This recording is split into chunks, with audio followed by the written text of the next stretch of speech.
Well, today I'm going to tell you or show you how to replace a queen in a beehive.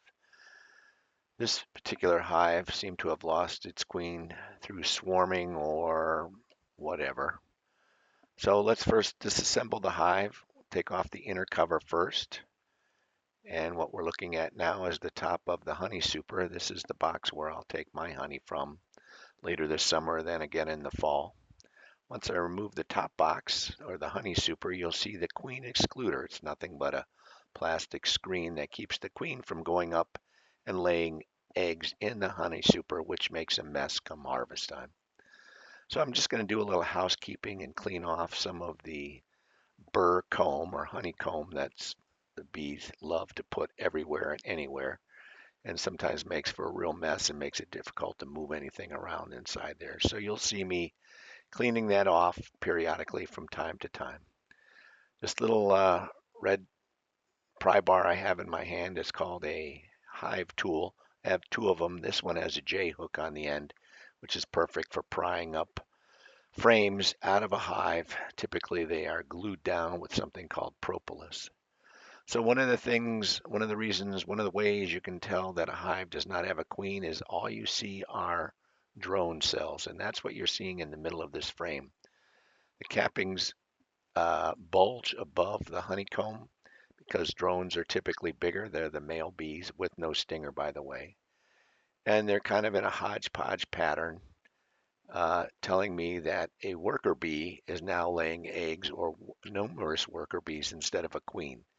Queens can lay both drones, and if she fertilizes an egg, then it becomes a female worker bee. But a worker bee can only produce drones. So I've got my queen in her little cage, and now I'm putting in a rubber band. I'm just going to push this cage down a little bit. The queen is in there along with a couple of worker bees, and I push it into the honeycomb so it can't slide around, and the uh, rubber band just keeps it from dropping. So now I'm just cleaning off a little propolis and honeycomb from the ledges that the frame will sit on because it makes it almost impossible to slide them around when it's all gunked up. So I'm going to do the same thing here. And occasionally I'm just looking to see if there's any evidence of a queen in there. If there is a queen and I've missed her, then when the new queen emerges, she'll be killed by the hive. And there goes $60. So smoker's out of fuel. We'll put a couple of strips of cotton towel in there, get it going. The smoke, basically what it does is cover up the bee pheromones and also gives an impression that there might be a fire, and they will typically dive into the hive and start gorging themselves on honey, um, which I'd prefer they do that.